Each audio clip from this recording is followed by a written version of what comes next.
Good afternoon. My colleagues and I remain squarely focused on achieving our dual mandate goals of maximum employment and stable prices for the benefit of the American people. The economy is strong overall and has made significant progress toward our goals over the past 2 years. Labor market conditions are solid, and inflation has moved closer to our 2% longer run goal, though it remains somewhat elevated. In support of our goals, today the Federal Open Market Committee decided to leave our policy interest rate unchanged. We also made the technical decision to slow the pace of decline in the size of our balance sheet. I'll have more to say about these decisions after briefly reviewing economic developments. Economic activity continued to expand at a solid pace in the fourth quarter of last year, with GDP rising at 2.3%. Recent indications, however, point to a moderation in consumer spending following the rapid growth seen over the second half of 2024. Surveys of households and businesses point to heightened uncertainty about the economic outlook. It remains to be seen how these developments might affect future spending and investment.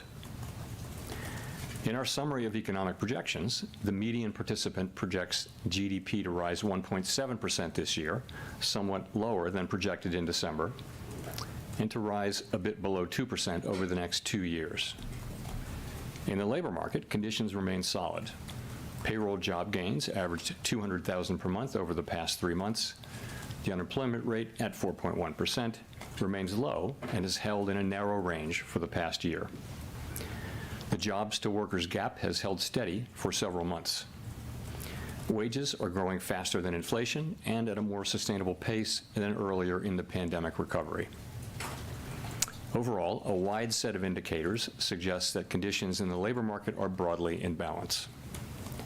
The labor market is not a source of significant inflationary pressures. The median projection for the unemployment rate in the SEP is 4.4% at the end of this year and 4.3% over the next 2 years. Inflation has eased significantly over the past 2 years, but remains somewhat elevated relative to our 2% longer run goal.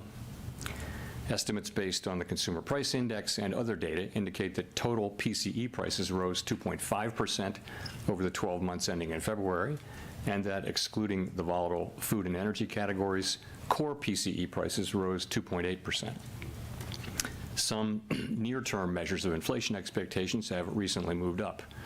We see this in both market and survey-based measures, and survey respondents, both consumers and businesses, are mentioning tariffs as a driving factor.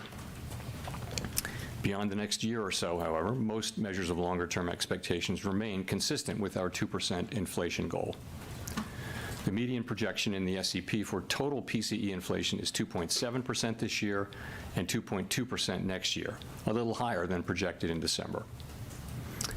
In 2027, the median projection is at our 2% objective. Our monetary policy actions are guided by our dual mandate to promote maximum employment and stable prices for the American people. At today's meeting, the committee decided to maintain the target range for the federal funds rate at 4.25% to 4.5%.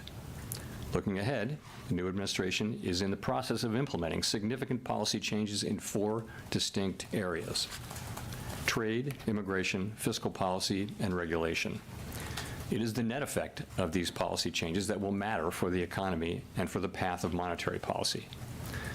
While there have been recent developments in some of these areas, especially trade policy, uncertainty around the changes and their effects on the economic outlook is high. As we parse the incoming information, we're focused on separating the signal from the noise as the outlook evolves. As we say in our statement, in considering the extent and timing of additional adjustments to the target range for the federal funds rate, the committee will assess incoming data, the evolving outlook, and the balance of risks. We do not need to be in a hurry to adjust our policy stance, and we are well positioned to wait for greater clarity. In our SEP, FOMC participants wrote down their individual assessments of an appropriate path for the federal funds rate based on what each participant judges to be the most likely scenario going forward. An admittedly challenging exercise at this time in light of considerable uncertainty. The median participant projects that the appropriate level of the federal funds rate will be 3.9% at the end of this year and 3.4% at the end of next year, unchanged from December. While these individual forecasts are always subject to uncertainty, as I noted, uncertainty today is unusually elevated. And of course, these projections are not a committee plan or a decision. Policy is not on a preset course. As the economy evolves, we will adjust our policy stance in a manner that best promotes our maximum employment and price stability goals. If the economy remains strong and inflation does not continue to move sustainably toward 2%, we can maintain policy restraint for longer.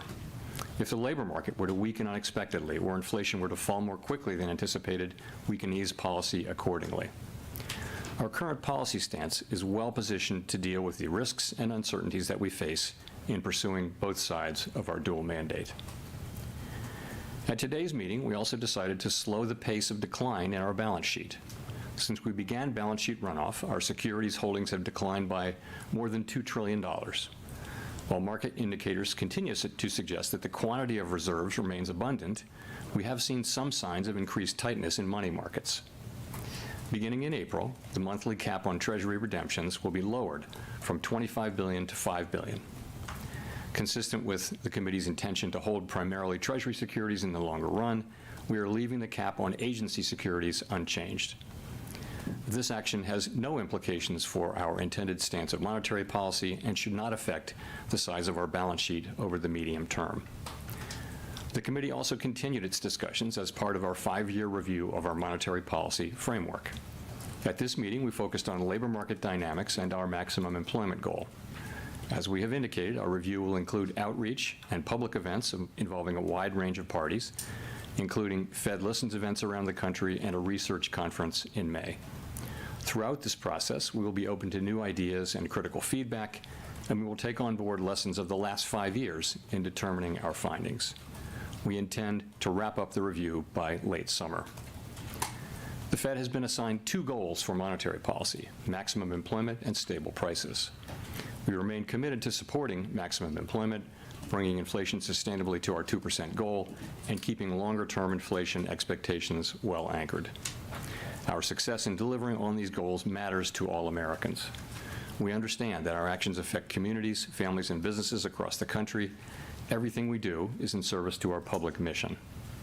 We at the Fed will do everything we can to achieve our maximum employment and price stability goals. Thank you. I will look forward to